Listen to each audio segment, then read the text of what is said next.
I don't think we get a 3, 2, 1 on this. No, so we're just starting the 3, 2, 1. So I have to do the 3, 2, 1 before you click the thing. It's like, don't say the ch after the ch on the radio. It already does that. You know. Yeah, you don't have to say over. Like Chris is just Adam. Over. Sh. Yeah. Welcome. It's Friday. We're at Tangent. Stop. We gotta get some. No, it's not. This is. You gotta let me in the window here, dude. We've been together for a while. More handsome through this whole thing. So I think the 6-foot rule. I think we're good. We're like one body. This is actually digital. One body, one mind. We're technically 6 feet apart. I'm actually going through his head. Yeah. So. The AM Magazine folks did that. They pulled the table all the way apart, and then they took the two images, and put them right next to each other. Yeah. And it looked like the table was. Oh, nice. Like they were sitting at the same table. Yeah. Well, they were, but they were. Was it in their nice conference room? They have a nice conference room. It was funny though. They tried to do a high five like digitally. Like, oh, no, they like that. Yeah, yeah, and their like hands went through each other. That's awesome. I see you got some talking points here. I'd love to jump in. Nah, what you got? It's just news that I've been reading through the week. I've been trying to write things down instead of just coming on here and being like, "Oh, it's rainy and stuff." Yeah.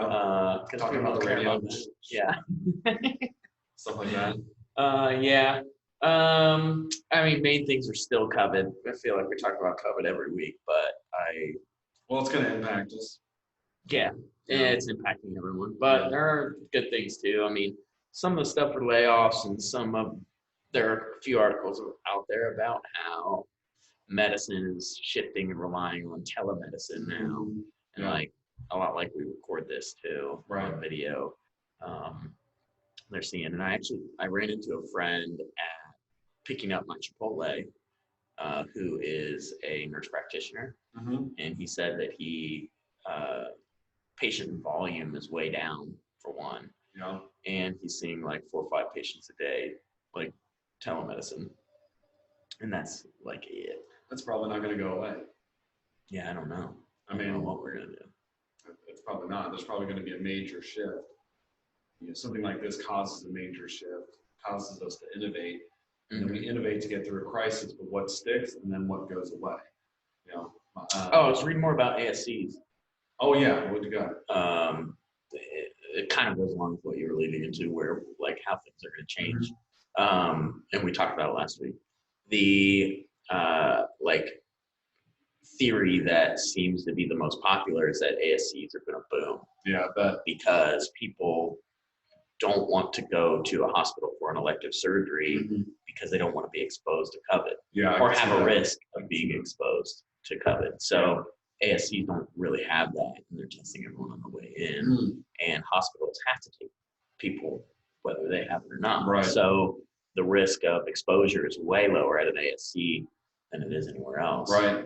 I'm talking about I need to get my deviated septum fixed. Right. And that's an elective surgery, and that'll be at an ASC as well. So like me personally, I'm happy about it. Right. Just gotta stop picking your nose. Yeah. All the time. Well, my finger's stuck in there all the time. That's why I can't smell things. That's right. Yeah, I think that we're going to see a little bit of a swell over there, which would be good for some of our customers, just how that transitions over, and if it ever transitions back.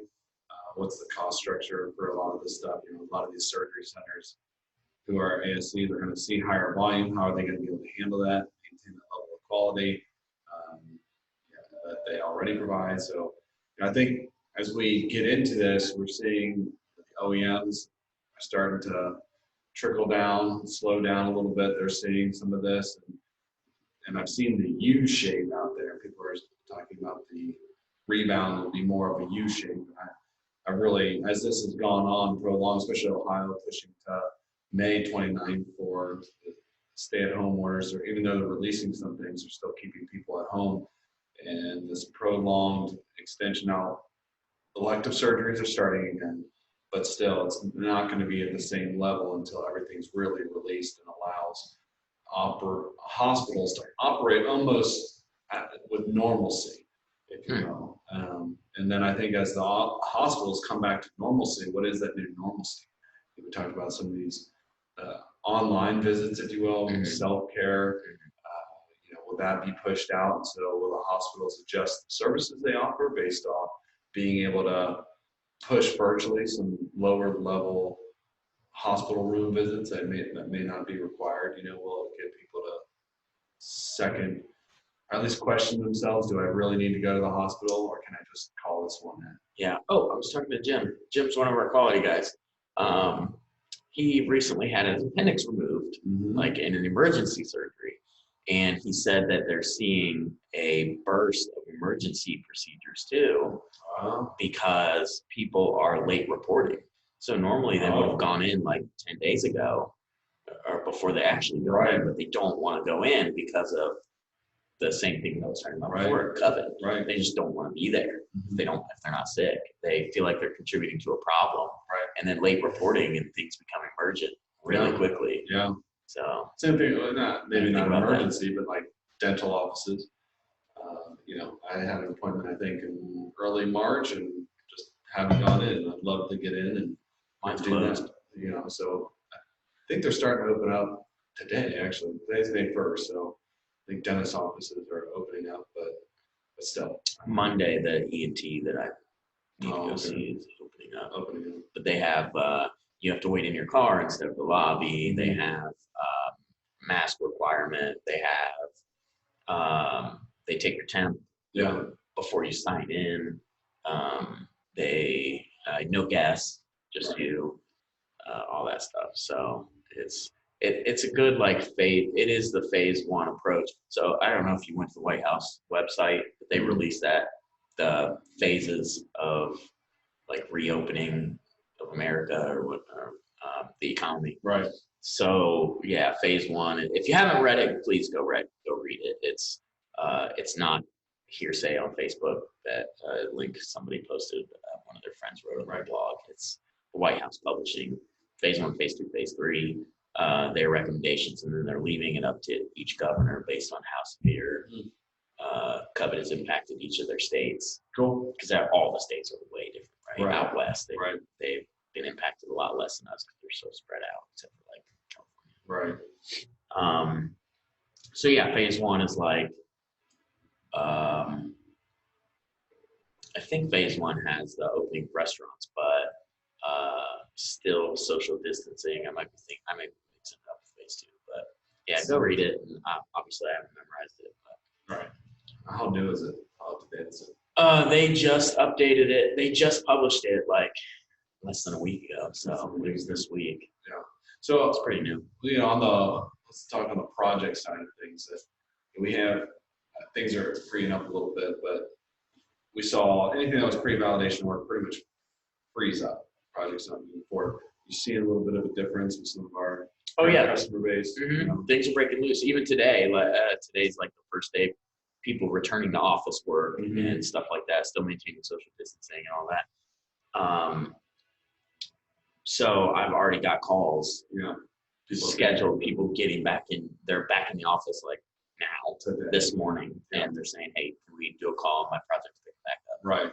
So that's a good sign. Yeah, it is a good sign. It was we were rocking into the year, and then obviously all this hit, and some of the practices that we've taken to protect tangible, just pulling away, money for savings and making sure that we're a financially stable company. It's highlighted, I think, in this moment now during a time of crisis of being able to sustain ourselves. And we're still working, but we're also still financially viable. And I think a lot of companies that you've seen some restaurants go out of business. You've seen a couple other companies that are filing for bankruptcy. J.Crew. I know those aren't orthopedic related, but if you look at those companies, it's kind of well, what were your financial practices before this? Who did this? J.Crew. Okay. I just saw that on Google News. Okay. But I found that interesting. It's yes, it's a well-known brand, but it's going bankrupt. I'm sure closely tied to poor financial performance before that. I didn't do a deep dive on them or anything, but as we go into this crisis, people who can't really sustain, and there's a lot of help that's out there. People aren't going after that help. That's what boggles my mind. People arguing with me that the PPP was a bad idea and there were strings attached to it. No, like read the document. Well, and I think going back now, looking at the situation, we have a solid banking relationship with a good bank, Huntington National Bank. They were all over it, and I think a lot of people who, maybe they just do their day-to-day banking, where they're going in and depositing checks, but not actually engaging with the bank itself. Maybe like an actual bank representative there, which we have through a couple of people just over the years, and changing our accounts and making things and asking questions and developing that. We were able to really go through. So ask a lot of questions. They were our champion to get through. And I think that's part of why we were so successful. It's kind of like how you get through a crisis is not exactly what do you do to get in the crisis itself, but what is also the many things that you've done before that are good practices that are actually getting you through the crisis. A lot of books are like, hey, this is what you should do to avoid crisis. Well, once you're in one, like the global pandemic, it's same rules apply. What did you do before the crisis hit that allowed you to be in a situation to survive and thrive? Because I think we're coming out of this stronger, quite frankly. We've been able to work a lot of, I don't want to call them kinks, we've been able to input or develop more improvements on the forge process flow-wise. Sales and marketing side, being able to sit down and get in touch with our client and prospect base and just engage on a more genuine level, really kind of slow things down a little bit. The employees that we've been onboarding over the last 6 months, they've been able to really settle into their roles with a little bit more oversight and time for feedback. In smaller companies, the pace is a lot faster, being able to circulate communication. Our team's growing too. So those dynamics are all growing at a fast rate. We've been able to utilize this time to better communicate. We've changed up some of our morning meeting styles, the agenda, how we're running those things, the pulse of those meetings. I think it's, I keep going on because I'm jazzed. That's one of my notes. Process improvements. Good. Next note. Next. Done. Yeah, like every department, we have process improvement projects going on, and we're busier than ever, so that's forcing us to become more efficient. And the more people we add, the more efficient. Like, we don't want everyone doing inefficient processes. Right. And the more people we add, the more efficient we want things to be as well. So really increases our output, and it's awesome to see. Yeah, the culture right now is. Yeah, it used to be like process improvement. Like, overall, everybody was working on how do we communicate from one department to the next, or the flow of information, communication methods. We have a lot of that stuff nailed down, and now it's how do we do what we've been doing a little bit better, or how do we get twice the output? I always say twice the output for half the work, which is a big ask. But a lot of the automation. Like, we have to spend time to automate, make sure it works, and we've been able to do that.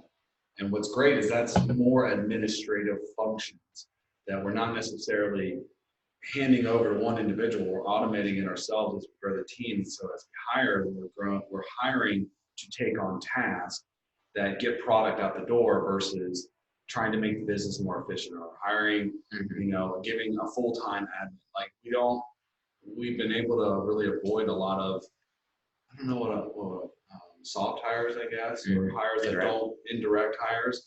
And I think that's really helped us as well. I mean, as we have grown, that a lot of the hours people are putting in are direct to the product themselves. And that leaves you and I doing a lot of that automation type stuff, but our role's a little bit different in the company now. So it's been a lot of fun. I feel like we're really coming into the role, and the reputation's there as well. So it's helped out quite a bit. But anyways, got anything else on that list? Yeah, just clearances and some other, just basic notes, COVID stuff. There's a new process coming out of the university overseas, melting metals with LEDs instead of lasers. Still TBD, but I emailed the guy that is publishing on it. That'd be cool to see what comes of that. Yeah. Could be nothing. I mean, they're making all the same claims that every other new technology that Right. comes out makes. Right. It's more efficient. You don't have to do all these things, and a lot of it is like non-industry knowledge. So, they're coming a little bit out of left field, but I'm interested enough to find some more information on it. Just because I wanted to say, because we follow them, but Desktop Metal. I have not heard from them in a while, Haven't heard. and we didn't publicly state it, but both of us having been through a cash raise where we were taking out the loans and putting it in our name, onboarding investors, exchanging shares, equity, debts, all kinds of stuff. And even though we did it on a small scale, we knew the pain that it took to get up, the mistakes that will get made, and then correcting course and coming back from that. I think having been Additive guys from the beginning, and we know a lot of the players in the industry and who's doing what. I think we both kind of saw that this one wasn't really going to take off. I haven't heard anything. I don't know what they're doing, but Yeah, I know Mark. to me, writing's on the wall. Their like niche market is being infringed upon as well. Like Mark Forged is using it, basically doing FDM with metals now too. Well, Mark Forge is getting machines. Screw marketing. Yeah. Get machines in the field. Yeah. So I'm not sure what's going on there. Speaking of fundraise, Velo 3D. Oh yeah, that was a big one. Raised another, I forget what it was. That was a big one. Yeah, 28 million. 28 million. That's what it was. Yeah. I kept wanting to say 88, but I saw 88 million somewhere else. I mean, I don't know how much they've raised so far. It's quite a bit. They are. 100 million. It is. They're like 240 million deep now. I think the article said it said somewhere in there. I mean, I guess I don't understand. Like at a certain point, well, they're raising money to expand and drive manufacturing cost of goods sold down. Okay. So what they're doing is productionizing, pretty much. They've proven that they can sell and they're competitive in the market. Okay. And they're productionizing now because they have a couple of like big giant partners. They have lost a couple key sales guys. Can launch into Just think. Yeah, they have some pretty big wig aerospace and astrospace partners out there that I think that they got into SpaceX recently too. You know a couple of guys over there. Yeah. Are they mainly West Coast focused, you think, right now from the sales and who they've been beta testing with? I think so. I know we had considered it, but it just wasn't I forte for us or them. Yeah, at that time, I'm sure they've made improvements now. Mm-hmm. And one of their big selling points does seem to be the software side of things too, where they're predeforming parts and stuff like that. But Okay. Yeah, we'll see how it continues to develop. It's interesting. It's unique. Yeah. Interesting.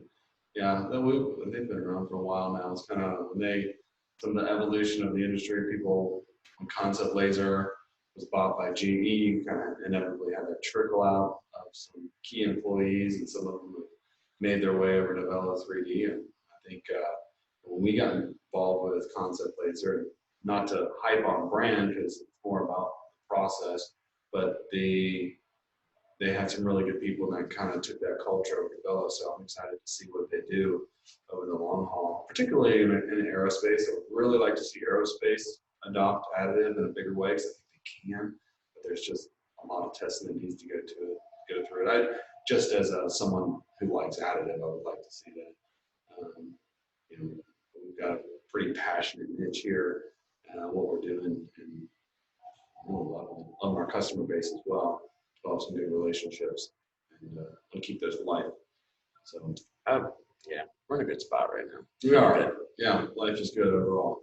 Got my 1 mile competition PR, digital, virtual, Saturday morning.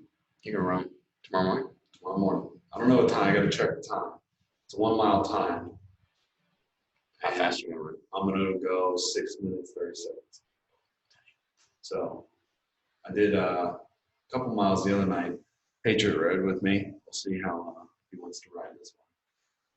He's trying to talk to me. Not working out when you're trying to get under 8 minutes, no matter how long you're going. Mm-hmm. But anyways, 2 minutes. 2 minutes, we got a call. So we got to get off. Happy Friday.